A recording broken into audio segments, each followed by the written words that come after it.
Thank you so much. It's great to be with you. And yes, I spent a good bit of my growing up years here and had the opportunity to be a candidate for ministry from this congregation to go to seminary back in 2001. So it's been a little while. And we are members here. I think, we're sort of Christmas and Easter members. We generally get here at that time of the year, but other than that, we're kind of off and doing other things. So what I'm going to talk about tonight is a little bit about God's mission, our synod. And those words are chosen really carefully because often we talk about the church's mission, but it isn't the church's mission. It's God's mission. And we participate in the mission of God. And it isn't the synod, it's our synod. All of us are part of the synod together. That's what synod means traveling together and walking together. And so we are all part of that. I am no more a part of our synod than you are. Every person who is a member of our congregation in our synod is a member of our synod. And our synod includes 9 counties: Fulton County, Franklin County, Adams County, Lancaster County, York County, Lebanon County, Dauphin County, and Perry County. Got to be impressed. So we are about 232 congregations strong, 85 to 90,000 people in all of our congregations. So we are all the synod together. So I'm going to talk a little bit about God's mission and how that plays out in our synod.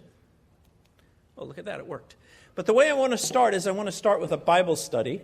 I want to read this passage to you.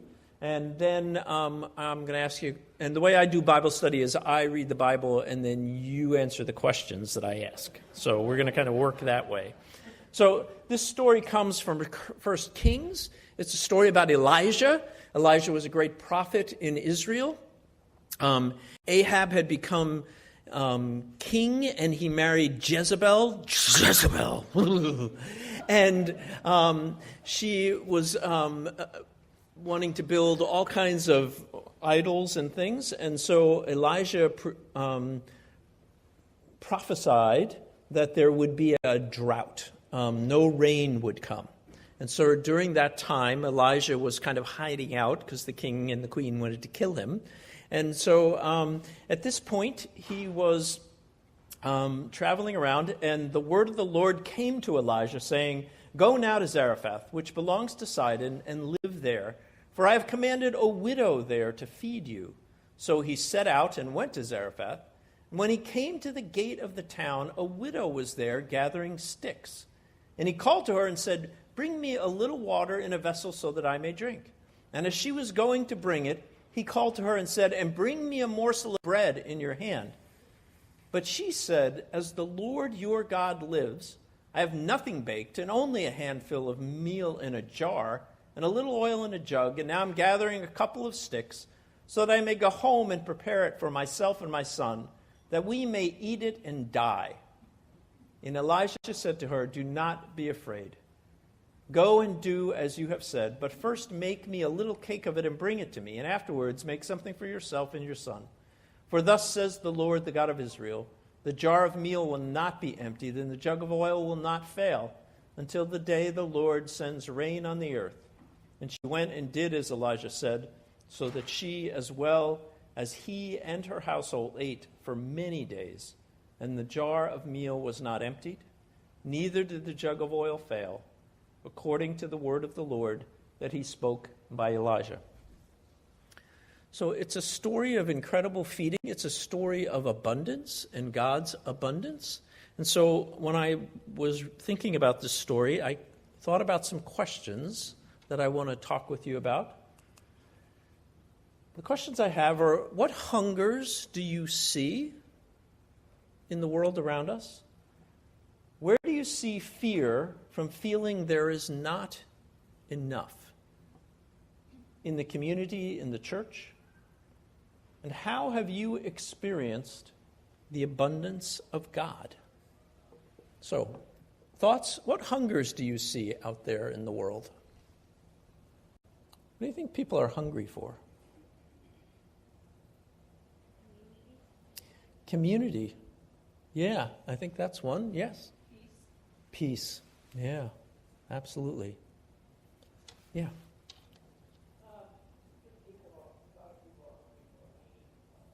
Meaning in life? So, yeah. Truth. Yes, absolutely. I heard a sermon. I was just at the Conference of Bishops where all the bishops gather for 5-6 days of endless meetings. But during one of them, times of worship, Bishop Roger Preuss from Iowa preached on Jesus, the truth, and talked about we are living in a post-truth world, that we have moved beyond what our understanding of truth is, and people are making up their own realities. Yeah. Justice. Yeah, absolutely. Judy? Acceptance. Yeah. Right, to have a sense of belonging and community. So many of these things are, in fact, the very things that we provide as the church. There are opportunities for us to gather, to be together in community, to be accepted for who we are. People are seeking truth, and we know the way and the truth and the life is through Jesus Christ. So we have the opportunity to feed the hungers that are around us. And it says right on the bottom here, where the hungry are fed as we've been fed by Christ. That's really our understanding of our mission as the Lower Susquehanna Synod, that we are people who have the opportunity to feed the hungers that we see around us. And that's what we do collectively as the Synod. It's who we are as the Synod. And where do you see fear from feeling there's not enough in the community, in the church? Schools? Yeah, schools have a sense of that kind of feeling. Where else do we see people that have a sense of not enough? I see violence as a byproduct of what is absent. Yeah, that violence in some ways is people's concern for not enough. I think when we look at a lot of the struggles we have in our society, particularly, these people are coming to take my whatever, my job, my home, we don't want these people because they're going to take my thing. That's a fear of having not enough. It's not a sense of living in God's abundance, but a sense that somehow people are going to try to take away my stuff, whatever that is, right? Yeah. This is a powerful motivator in our culture, right? And on the average day, you see 2,000 advertisements. Really? Absolutely. The bus goes by, the commercial on TV, the radio ad, the magazine, pretty much if you read a magazine, every other page is an ad, right? And what are they telling you? They're telling you your life will be better if you have whatever they're selling, right?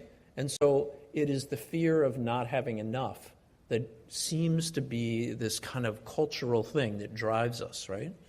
So, how many of us have one of these things? Right? And they just came out with the new ones. And you got to get one because, it does better stuff.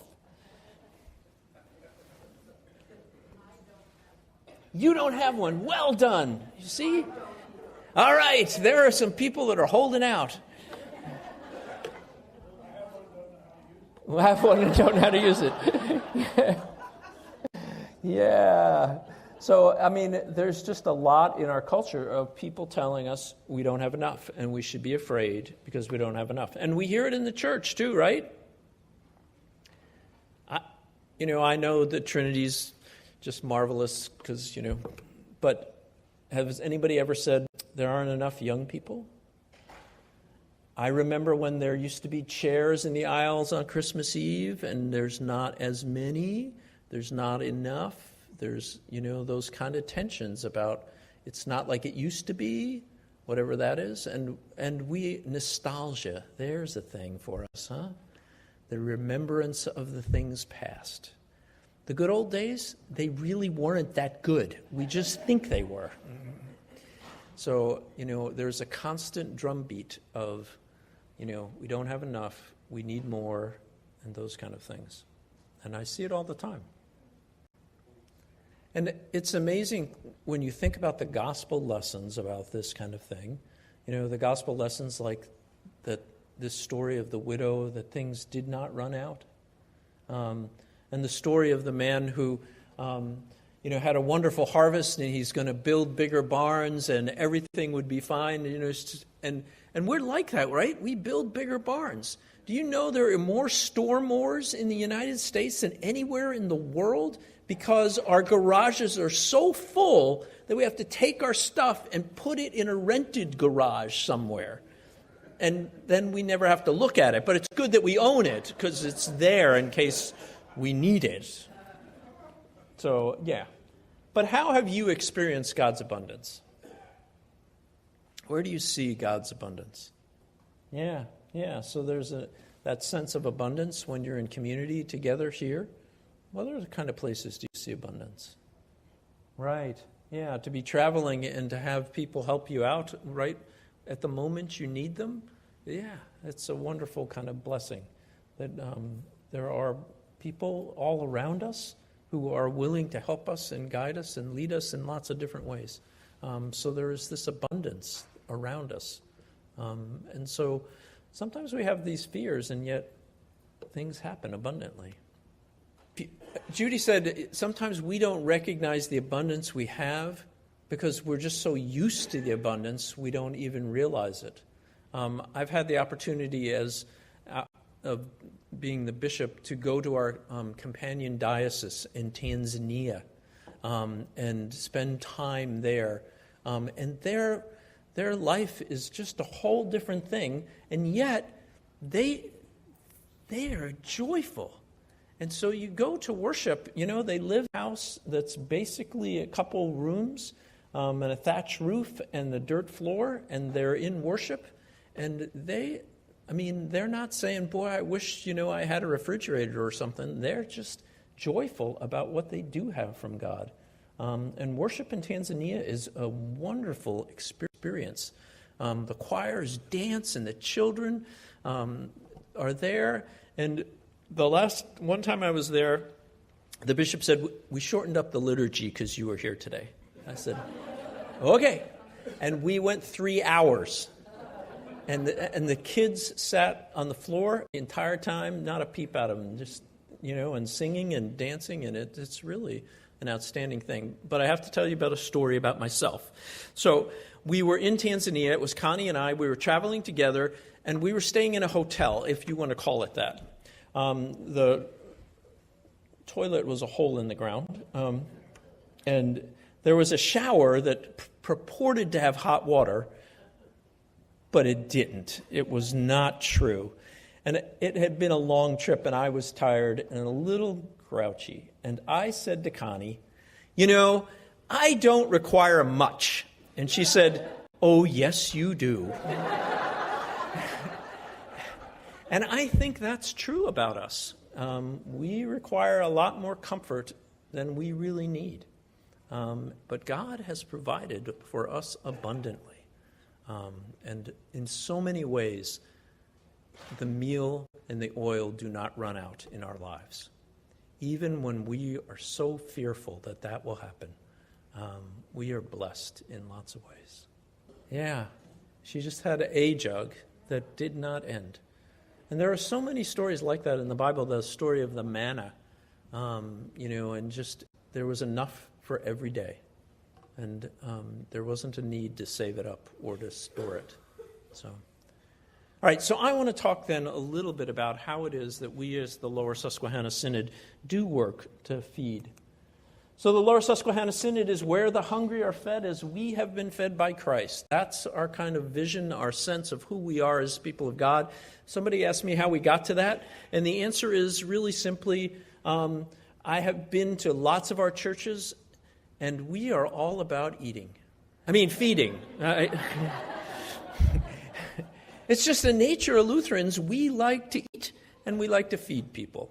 And so it is almost every congregation you will find there is a food pantry or a contribution to food pantries or some way that we are working on hunger or having community meals or planting gardens and those kind of things. It's just in our DNA in this synod that we worry about feeding people. And so that's where that really comes from. There are three ways that we kind of carry out this mission that I like to talk about. One is equipping leaders. So there are things that are done in each congregation, and then there are things that we do collectively as a synod. And one of the things that we do collectively as a synod is we work on raising up leaders in our synod. And we do that through lots of things.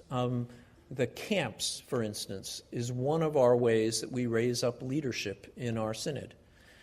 If you talk to seminarians or people that are leading in our congregations, and you ask them what experience they have in the church after attending a church, the second biggest thing they will list, church camping, as a shaping their formation as young people and as leadership.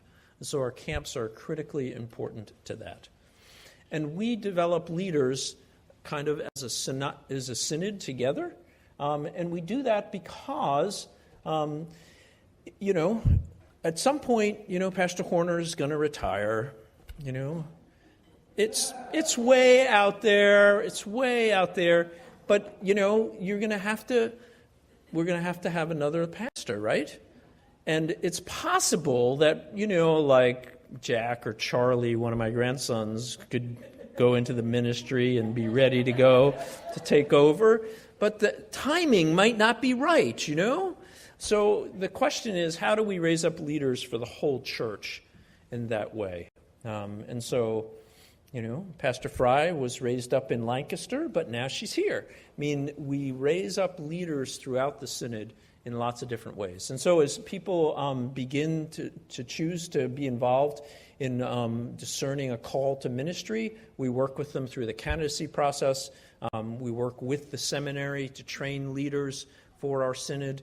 And then we together, as the synod, work on finding candidates for the right people at the right place at the right time through the call process.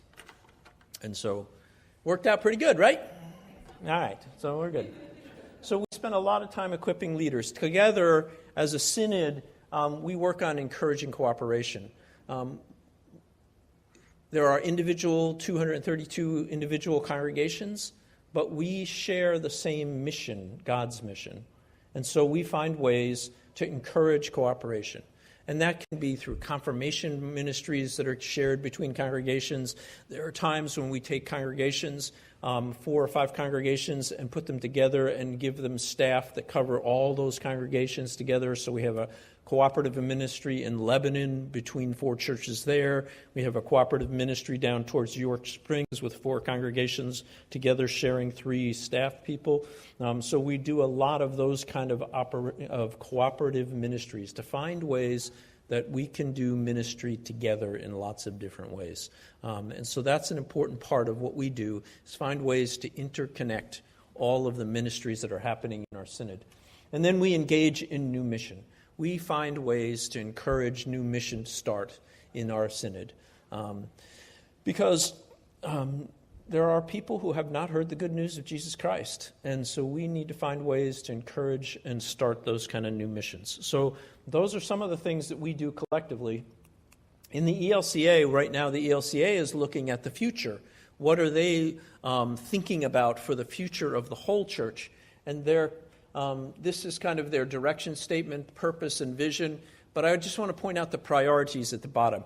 Right now, the ELCA has said there are 2 key priorities that we need to work on. One is ELCA leadership, which interestingly is what we've been working on. So we are right in line with what ELCA is doing. When I was at the Conference of Bishops, we spent a lot of time with the seminary presidents and talked about the whole structure of the seminary education process and how that's going to have to change as things change in the society. And then a priority around congregational vitality. How do we strengthen the current mission and congregations that we have? And so those are their priorities. They define congregational vitality as looking ahead to the future. We aspire to have congregations whose faith shines in their relationships with God, each other, and their community. Vital congregations experience heightened worship, prayer, study of Scripture, the sharing of testimony as they discern the presence and will of God in their midst. Relationship with God, relationship with congregation, and relationship with community. How is it that the congregation then lives into this? Centered on relationship with God, how do we then relate with one another in the congregation? And how do we relate out into the community? These are the three great relationships within the congregational structure, and really vital congregations have paid attention to these kinds of things. And we've been doing some work with congregations and doing some surveying, and we found some really interesting things. For instance, we asked people in the congregations, are you comfortable talking about your faith in the congregation, with the people around you, with people out in the community? And do you know, in several of our congregations, people were more comfortable talking about their faith out with their neighbors and friends than they were with the people in their church. Because that was not centered in their faith. And so working on how do we establish that kind of understanding in the congregation, how do we become strong in our faith with one another and with God, so that we can take that out into the world. So these are some things we've been working on in Vitality. So in the Lower Susquehanna Synod, we developed a program called R3. It stood for Reform, Renew, and Revision. And if you drop the re's there, you get Form, New Vision. It's a program we're working with congregations to rethink how it is that they're doing their ministry in a place. You know, our congregations are pretty old. They've been here a long time. In other words, when I go to Conference of Bishops, one of the bishops said to me the other day, I've got a big anniversary service coming up next week. I'm going to a congregation that's been there 50 years. I said, I don't go unless they're at least 250. It's just who we are. We've been here a very long time. We have a very established kind of way. But then sometimes when you get into that established way, you lose sight of what really God's mission is. And so this is a program that we've been working with. We started this at the 2017 Assembly. We laid the program out that we thought we could handle about 20 to 24 congregations. We hoped about 12 would sign up. We actually had 30-some sign up, and we had to pare them down to 23 congregations. They've been in intensive training for a year in the last 18 months. And so they have coaches. They are organized into cohort groups, and they are actively rethinking their ministry and how it is that they are ministering in their community. And so each time they gather, which is about every 3 months, they go through a kind of module on something important, and then they're sent out to do the work. So in some cases, it's about strengthening the faith in the congregation. Sometimes it's about how do you live in the community, and their assignment is you're to go out and talk to the superintendent of schools, you're to go out and talk to the police chief, the fire chief, and all the community leaders, and then figure out what are the needs in the communities after you had that, and find a place where you can minister in those ways. So we're now 1 year in, and we're seeing some really good results with this program. And so I wanted to show you this video, and this is the moment where we're going to see if I can pull the technology off. And just show you a little bit of some of what we're seeing as a result of this. But one of the things that we are doing as a synod together is we are renewing congregations. So we have 23 congregations that are in this kind of intentional renewal process. But we also have other congregations where we're doing that same kind of thing where we have covenanted with them. So a good example is the Union Lutheran Church in York. Are you ready for me? All right, I'm going to stop talking then.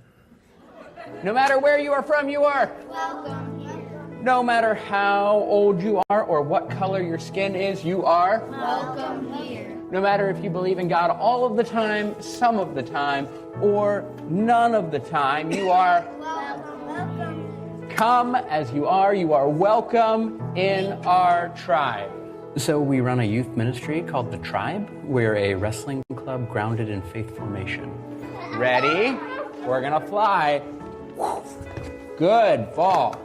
We start with a welcome statement and some group prayer, move into a lesson. We engage the kids with questions and activities in that lesson, and then start doing our physical wrestling practice. It takes the form of techniques and activities, finally wrapping up in some free sparring and games where we try to take our lesson and layer it into that practice as well. And finally, we end with some quiet meditation and prayer where we again engage the children on what and who and why we're praying. The Lower Susquehanna Synod is a place where mission is encouraged, supported, and nurtured.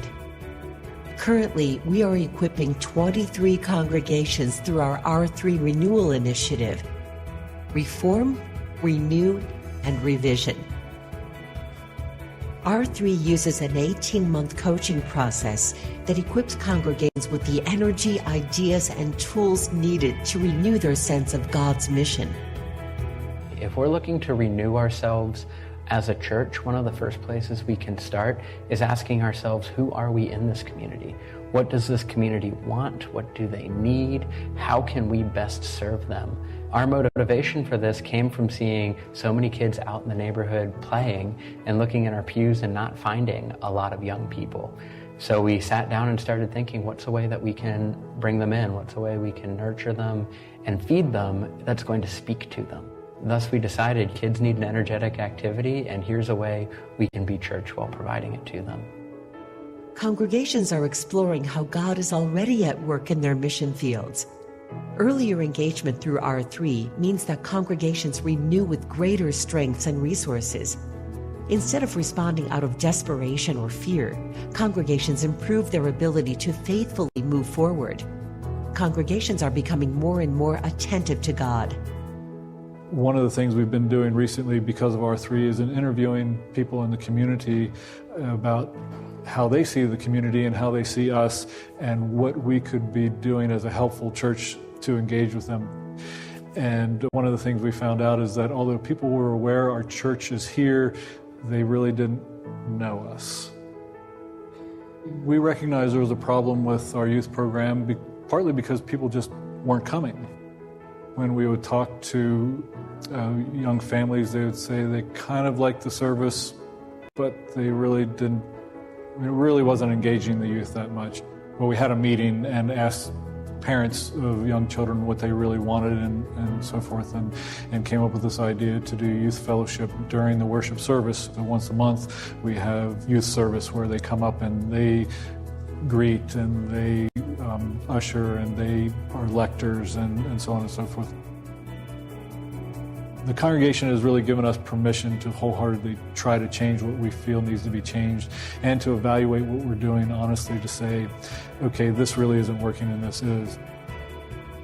We believe God has a purpose for every congregation, regardless of size. Right now, 15% of Lower Susquehanna Synod congregations are in renewal, talking about God and the future with hope. We are committed to deepening our sense of God's mission even more. Because we are partners in ministry, our goal is to have 25% of our congregations actively engaged in renewal by 2020. This is possible because vitality is already returning to our congregations, and communities of Jesus are popping up everywhere. Our big takeaways from the R3 program so far has really been relationship, that becomes then the key to our mission, is that relationship with each other, relationship with the community, relationship with the world, that all of that is necessary in order to really be faithful to the mission that we've been given by God to do.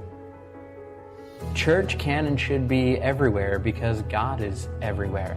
And we are gathered as church when we're gathered in community in the name of Christ. And that happens here. It happens in this building on Sunday mornings in our regular worship. It happens anywhere two or more people are gathered, as Jesus likes to say. We just use a different medium of getting the message across. As we renew our church and as we look for new and creative ways to do this, it's all about meeting people where they're at. Some people are going to thrive in the traditional worship setting. Some people might need something a little more off the beaten path. And kids need an activity that they can touch and feel and play with to apply it to their lives specifically. So in that way, I hope that's a service we get to provide to them here every Monday night. If we're not able to share the gospel and to continue to share the gospel for new generations, then we're not really doing what Christ called us to do.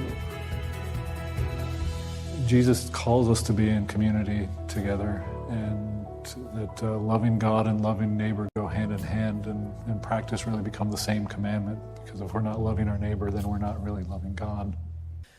So how does this happen? It happens because all of us together support the larger church. And so... Okay, that was not my thing. So it takes resources. So all of our congregations support the larger church through what's called mission support. Part of your budget here is mission support that goes to the larger church. Every dollar in the ELCA that is given in an offering plate, about 94.5 cents stays in the congregations. About 2.9% go to synods, and then about 2.5 cents go on to the ELCA to do the mission work that we share together. So that's where we are in that. Your numbers are probably just a little different than that, and you can kind of figure that out.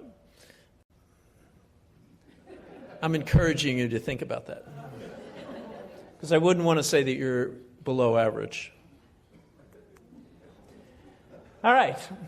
So what's going on in the synod over the last 5 years or so? One of the things we've done, we've cut about $300,000 out of our operating costs. So we're getting smaller in terms of operation and what we're doing, but we're focusing more on mission. When I began as bishop, we spent less than 1% of our budget on new mission starts and on renewing congregations. This year, our budget is built so that we'll spend 18% of our dollars on new mission starts and new ministries. Some of these new ministries, Communities of Hope, and you all know Pastor Jennifer, yeah? She's been creating new communities of worship throughout the Harrisburg area, some with homeless people, some with people that are suffering in poverty. Lots of different opportunities for ministry there. Peter's Porch is a ministry that we have with people in poverty in Akron. Out of Peter's Porch sprung a new ministry. Pastor Matt Lanahan, if you ever had a chance to meet him, he started with a food pantry, turned that into a worshiping community. He was baptizing people in the parking lot. And then he started a small garden at the Whittle Farm. And eventually we ended up buying him a tractor, and now they plant over 10 acres of vegetables that go to the food banks to allow fresh vegetables to feed people. He didn't have enough, he had a lot of Lutherans helping him, but then he encouraged Mennonites and Jewish people, and the Amish help him, and most recently he's connected to high school bands. So the Mannheim High School Band came and harvested vegetables. So it's a way that we connect with a whole lot of people, that they learn what the Lutheran Church is in a new and different setting, in a new, different way. And they also do a dinner church kind of service on Sunday nights there. So they gather, they have a meal, and they worship during dinner there. We have a deaf ministry in Lancaster. We have homeless outreach that we just got started in Harrisburg, where we're trying to find ways to reach out to the homeless in Harrisburg.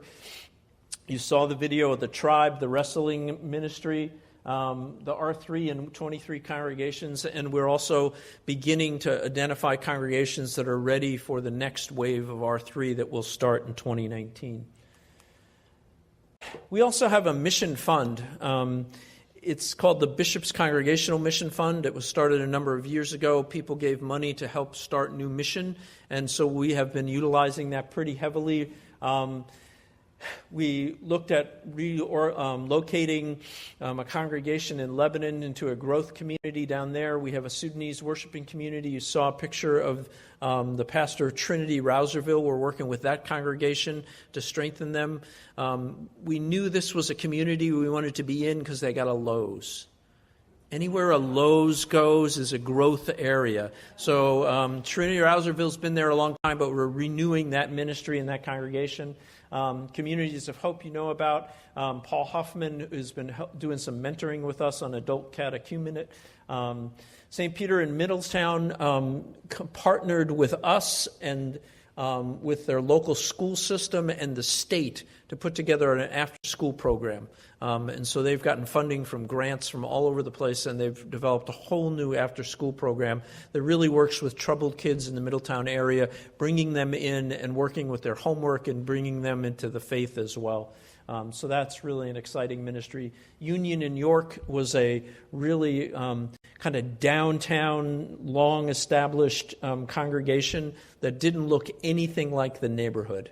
And we put a mission developer in there, Pastor Joel Folkemer, and he has been reaching out into the community. And they are now worshiping a significant number of African American and Hispanic people who are the people in the neighborhood.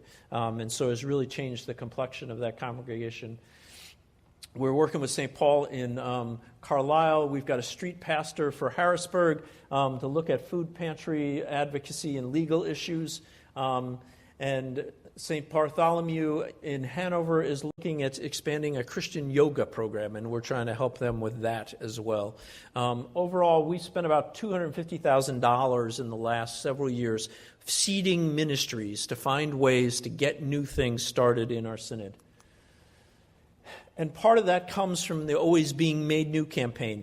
The ELCA started a campaign back in 2014 called Always Being Made New, an opportunity to grow ministry throughout the church. And this campaign is coming into its last year, but there's a lot of ministries being supported by it. We in the Lower Susquehanna Synod joined in with the ELCA on the Always Being Made New campaign in 2014 and committed that we would try to raise about $6 million. And we've made some good progress with that. The campaign was to be split evenly between the ELCA ministries and the Synod ministries, and areas were congregation, leadership, poverty and hunger, and global church.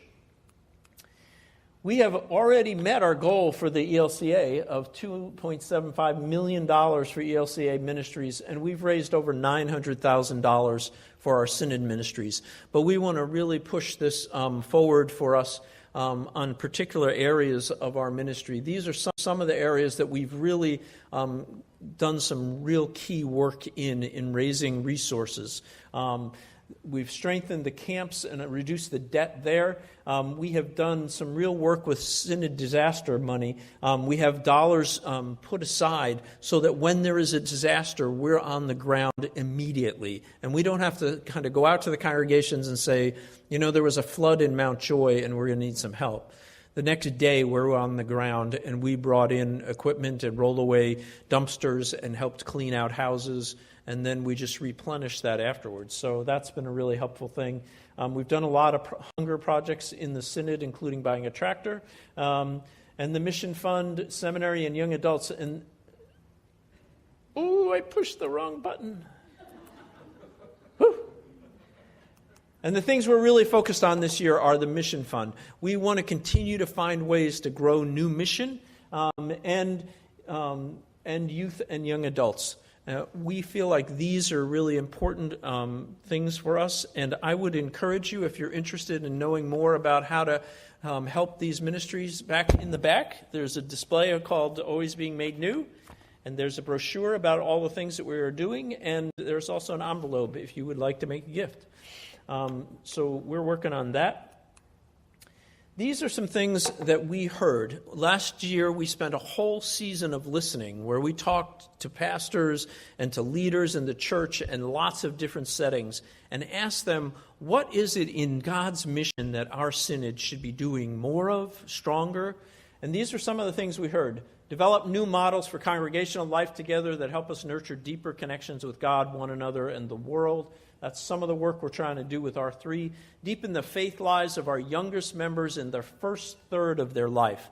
In other words, how do we really reach into that first third of life, which, you know, some of us are getting a little older, so I don't want to exactly say what that is, but if, 90 is kind of the cap, then in that first 30 years, how do we really reach young people in those critical ages?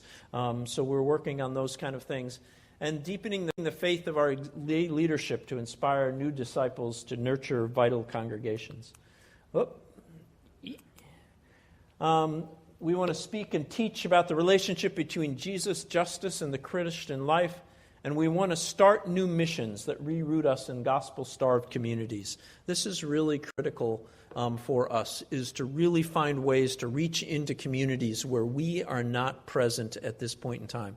And I know you're thinking, because this has been the logic, is there's a Lutheran church every other block in this synod. Are you kidding me?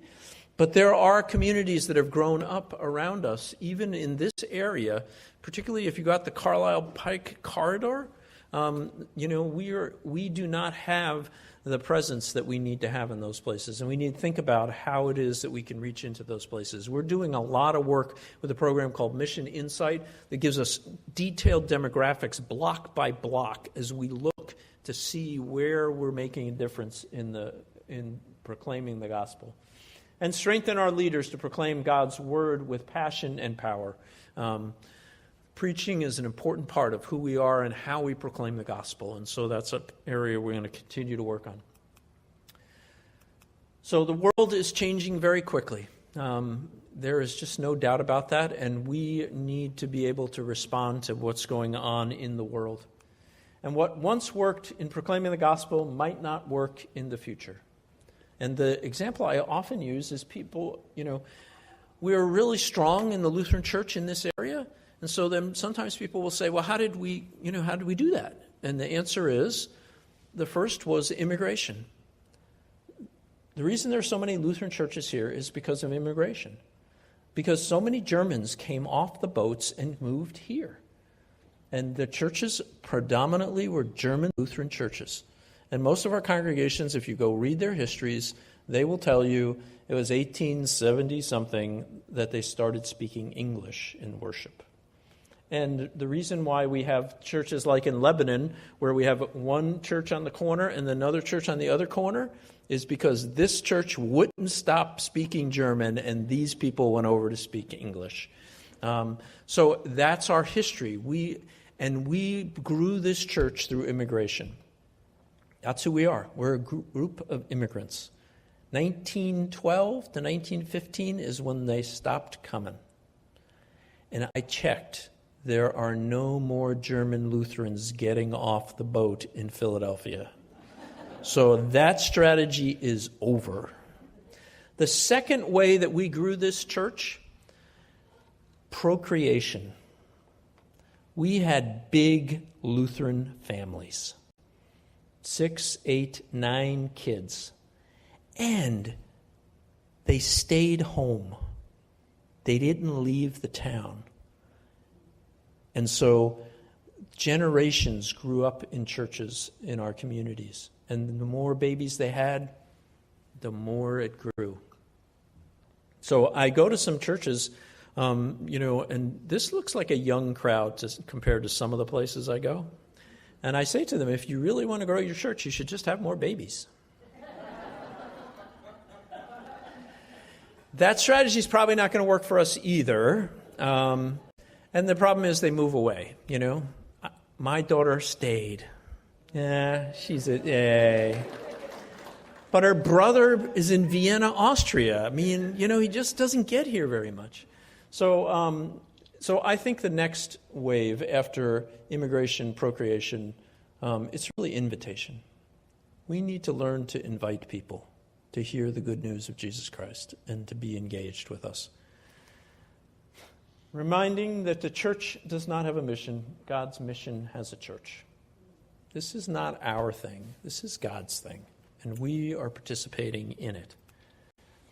And people all around us are hungry for the good news of Jesus Christ. They're hungry for community. They're hungry for a place to belong. They're hungry to hear that they're accepted and loved.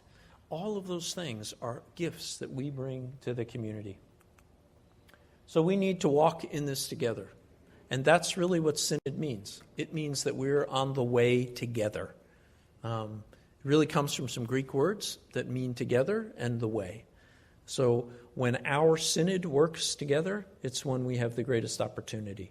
And so we're doing some really exciting work as our synod together. and you are participating in that. Some days you might not know that, but it is happening all around, and it's an exciting time to be the church here.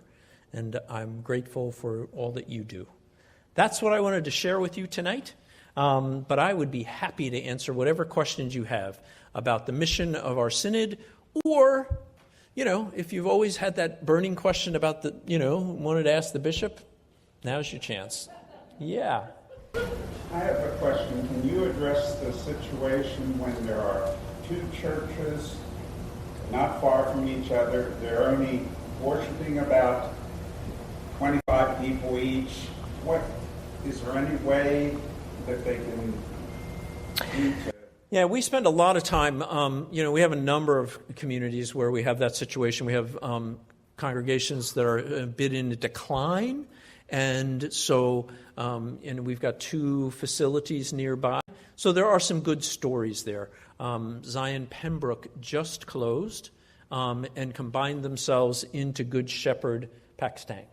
So what was 2 congregations in 2 buildings, maintaining 2 buildings, they're now in 1 building, maintaining 1 building, and really looking at their mission in that community. So there are some great stories about that. But I have to tell you that I spend a good bit of time talking to congregations about these kind of things. And generally, when I have a conversation with the congregation and I say, guys right down the street, they're just, what do you think? And they say, yep, we're all for it. Tell them to close that building and come on up here. And we have an unhealthy attachment to buildings. I don't know how else to say it.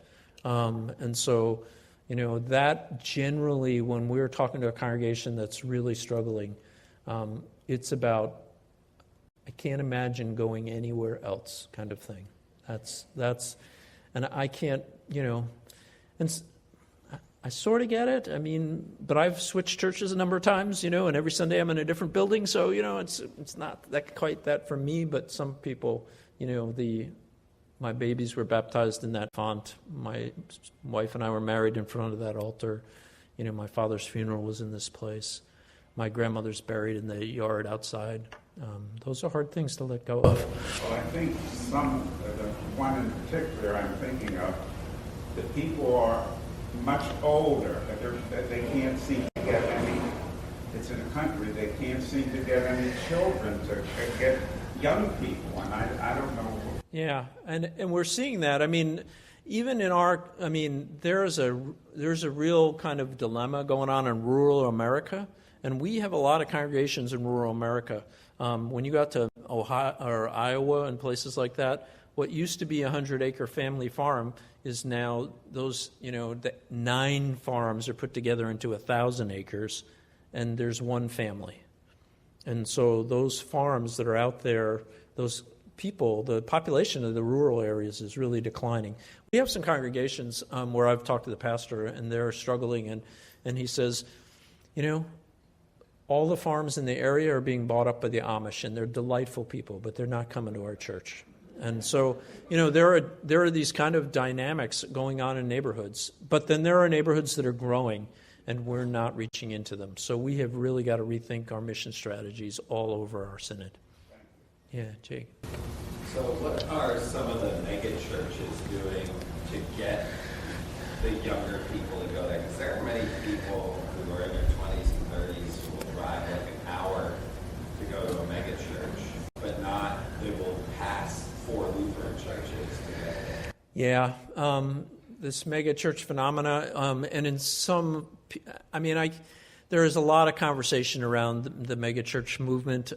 There are Lutheran mega churches in different areas of the country, but what we're seeing is that sometimes they're a mile wide and an inch deep.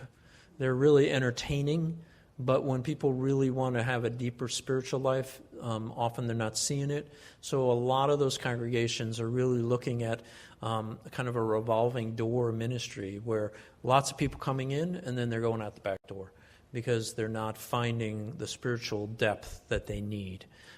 So I think we need to focus on what we're good about, which is proclaiming God's love, acceptance, and the grace of God. And not a very, and and some of our Christian brothers and sisters proclaim a very rigid judgment of people, and I don't find that to be a helpful theology for me. So I think we have great strength in our theology and in building community, and we need to focus on what we're good at. And I'm glad people are going to church somewhere. So, more power to them. The other thing we've seen with some of the mega churches is they're built on personalities. And when the personality leaves, it can easily slide away. So there's dilemmas on those things. Yeah, Bill. What is the vision of our seminary? And you mentioned something that the conversation among the bishops about, is it dealing with curriculum or? Yeah, I mean, we've got some congregations that are getting smaller, but at the same time, we're struggling to find pastors. And even in the 5 years that I've been bishop, it has significantly changed in terms of the number of people. And the dynamics are the ages. This year, so far, as of August, we retired 17 pastors in this synod. And in the spring assignment, which is the big assignment where we get new seminarians, we got 2. And you got one of them.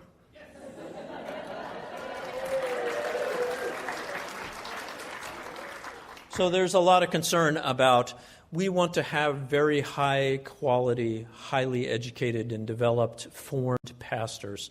And we have a reputation for that. Right now, the armed services, they love our chaplains because they are so well formed to do ministry.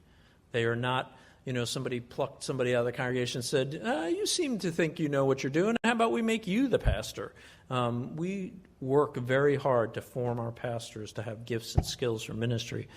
But at the same time, then it comes at a cost, and it comes in terms of finding them. We had a presentation the other day. Right now, in the ELCA, right at the moment, we need 2,700 pastors. In order to get 2,700 pastors, you have to, it's sort of like a funnel. You have to talk to people about ministry and about, if you get people that say, yeah, I might be interested in that, the actual number that come out the bottom of the funnel is about 16%, which means we would need to talk to about 10,000 people about thinking about being in pastoral ministry right now. So we're having a conversation about how to do that. And we're talking about, is the seminary program that we have right now doing what we need it to do? And so we're experimenting with some different kind of formats for seminary education in terms of the numbers of years and the way that that's done. So we have right now experimentally in our synod 2 people who are doing what are called a co-op program.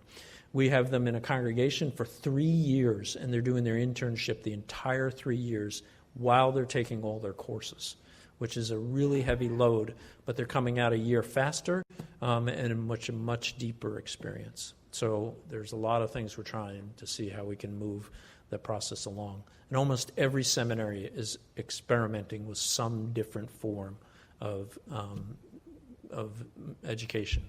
And it's good news. It's also incredibly hard on the candidacy committee. It's trying to figure out, every person has their own plan for how they're going to go through seminary. Thank you. Yeah. Guy. Bishop, we were involved with the ELCA and a fair number of strong ecumenical commitments. Yes. And I'm just wondering how those ecumenical commitments are impacting the life of our synod at this time, if so, if they are. Yeah, the question is ecumenical. How do we relate to other church bodies around us? And we are finding synergies with them in lots of different ways. So I spend time with the bishops from the Catholic Church, the Episcopal Church, through the LARC agreement, which I think you were part of when we formed it. So that's an important part of what we're doing. And for instance, Deacon Roscoe in the back is teaching at the Episcopal Lay School. And so she's teaching courses. They're allowing our folks to come in and take those courses for free. And so we're working to supply them with teachers and And they're opening up their stuff to us, and we're also opening up leadership formation to them. So we're finding ways to share in that way. And then we are also recognizing at different times that we have people that can help them. So, for instance, the Episcopal Church in Lancaster is now being served by one of our pastors. So we're as much as we can being in relationship with the other denominations around us. Pretty much all the mainline denominations are struggling in some ways as they rethink their mission and ministry, and so we're working with them in that. So thank you. Yeah. All right, I have this sense that we're arriving at that moment where you're thinking, I've been sitting here a long time and we're really tired. So I'm going to hang around. If you have that question that you didn't get to, I'd be glad to answer it. There is some material in the back about always being made new. That's really an important part of how it is we're resourcing all the work we're doing. And so I thank you for all your generosity and your gifts that really enable us to do ministry, all of our ministry in our synod. Thank you.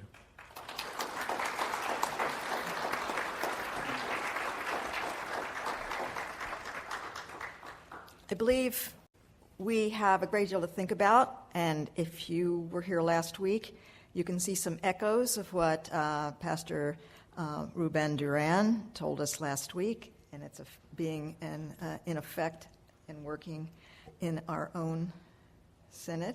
Yeah. And I just want to thank the bishop for sharing time and the message. And now I have a favor to ask of you. You heard a lot tonight. A lot. You hopefully learned some new things about exciting ministries. And I'm going to ask you to please share those things, that knowledge, with other members of this congregation. Thank you. And now may we close with the Lord's Prayer, and then feel free to talk to the bishop before he disappears. Our Father, who art in heaven, hallowed be thy name. Thy kingdom come. Thy will be done, on earth as it is in heaven. Give us this day our daily bread, and forgive us our trespasses, as we forgive those who trespass against us. And lead us not into temptation, but deliver us from evil. For thine is the kingdom, and the power, and the glory, forever and ever. Amen.